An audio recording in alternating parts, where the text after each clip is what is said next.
Fox and the Leopard. A fox and a leopard, resting lazily after a generous dinner, amused themselves by disputing about their good looks. The leopard was very proud of his glossy, spotted coat and made disdainful remarks about the fox, whose appearance he declared was quite ordinary. The fox prided himself on his fine bushy tail with its tip of white, but he was wise enough to see that he could not rival the leopard in looks.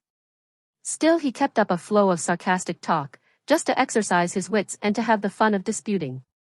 The leopard was about to lose his temper when the fox got up, yawning lazily. "You may have a very smart coat," he said. "But you would be a great deal better off if you had a little more smartness inside your head and less on your ribs, the way I am. That's what I call real beauty." Moral of the story: a fine coat is not always an indication of an attractive mind. Thanks a lot for tuning in. Don't forget to subscribe, hit that like button, drop a comment, and share with your buddies. Catch you in the next video.